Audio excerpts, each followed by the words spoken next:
tesis. Definisi tesis. Tesis adalah salah satu jenis tugas akhir mahasiswa program magister dan magister terapan.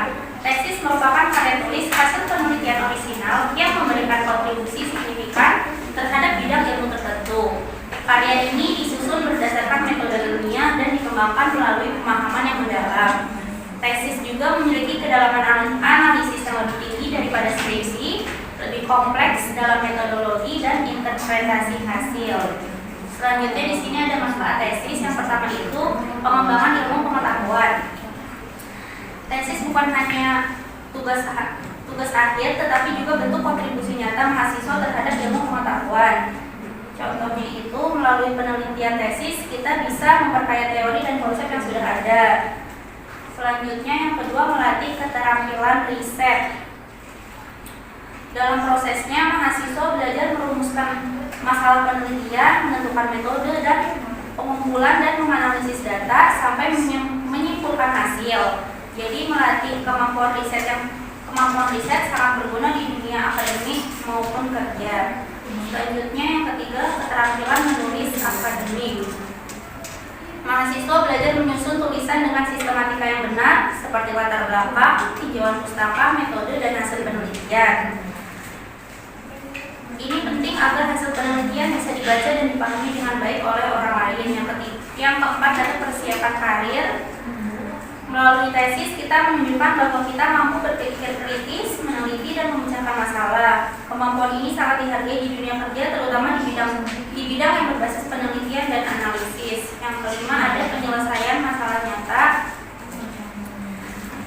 Penelitian tentang metode pembelajaran anak dapat membantu guru menemukan cara agar anak lebih aktif di kelas. Jadi hasil tesis tidak hanya berhenti di kampus, tapi juga bisa diterapkan langsung. Dan yang terakhir ada pengembangan karir. Mengerjakan tesis melatih kita untuk disiplin, sabar, dan bertanggung jawab.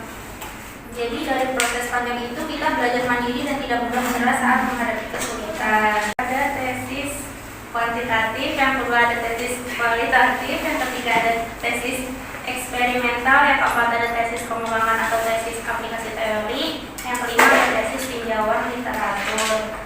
Selanjutnya ada prosedur penulisan tesis. Halaman awal itu berisi judul dan pengesahan yang berisi halaman judul penelitian, nama penulis, nomor mahasiswa, nama institusi, dan tahun penyelesaian. Lalu bab 1 pendahuluan yang berisi latar belakang penelitian, rumusan masalah, tujuan penelitian, manfaat penelitian, dan ruang lingkup penelitian. Yang bab 2 tinjauan pustaka yang berisi uraian teori dan penelitian terdahulu yang relevan sebagai dasar untuk mendukung penelitian. Bab 3 itu berisi uraian metode penelitian untuk menjelaskan metode yang digunakan dalam penelitian, termasuk jenis penelitian, populasi dan sampel, teknik pengumpulan data, serta prosedur analisis data.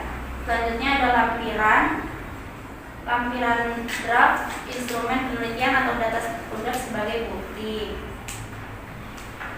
Selanjutnya proposal tesis wajib diuji kelayakannya melalui kegiatan seminar proposal tesis oleh tim penguji yang terdiri atas ketua program studi dan 2 orang calon pembimbing tesis. Selanjutnya di sini ada sistematika tesis. Tesis mengikuti format buku yang terdiri atas komponen utama sebagai berikut. Yang pertama tadi halaman awal, judul, pengesahan, pernyataan, kata pengantar, abstrak, daftar isi, daftar tabel, daftar gambar, dan lampiran. Bab 2 latar belakang, rumusan masalah, tujuan, manfaat, lingkup, dan batasan.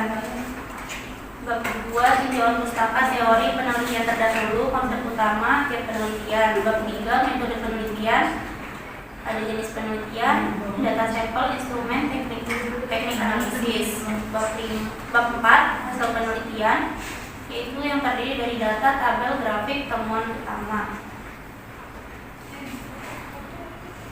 Bab 5 itu pembahasan yang berisi interpretasi hasil, perbandingan teori atau penelitian sebelumnya, implikasi, kelemahan, dan rekomendasi. Bab 6 berisi simpulan dan saran yang berisi rangkuman temuan, jawaban masalah, implikasi, rekomendasi. Dan di bab terakhir itu ada daftar pustaka dan lampiran. Selanjutnya di sini ada contoh tesis. Ini di sini judulnya efektivitas mode pembelajaran multiliterasi berbasis kearifan lokal dan digital dalam peningkatan kemampuan menulis siswa sekolah dasar. Di sini ada pembimbing 1 dan pembimbing 2-nya. Ada pernyataan keaslian karya, ada abstrak, kata pengantar, ucapan terima kasih, daftar isi, daftar tabel, dan yang terakhir ada daftar lampiran. Sekian presentasi dari saya. Ada yang ingin bertanya? Perkenalkan, nama saya Putri Rahmatunisa. Izin bertanya, bagaimana cara menulis bahasa yang efektif dalam rangkuman tesis? Saya ingin menjawab pertanyaan Putri, bagaimana cara menulis bahasa yang efektif dalam rangkuman tesis. Yang pertama itu gunakan kalimat yang singkat dan padat. Kalimat itu tidak boleh terlalu panjang atau berbelit-belit. Terus hindari penggunaan kalimat majemuk yang kompleks karena dapat membuat pembaca kehilangan fokus. Yang kedua itu gunakan bahasa baku dan ilmiah. Bahasa yang digunakan itu harus resmi dan sesuai dengan kaidah bahasa Indonesia yang baku, dan hindari bahasa percakapan, istilah gaul atau ungkapan yang bersifat subjektif. Lalu yang ketiga itu ada hindari pengulangan dan kata yang tidak perlu. Penggunaan kata atau frasa yang berulang akan membuat tulisan terasa berat dan membosankan. Yang keempat ada gunakan kata kerja aktif.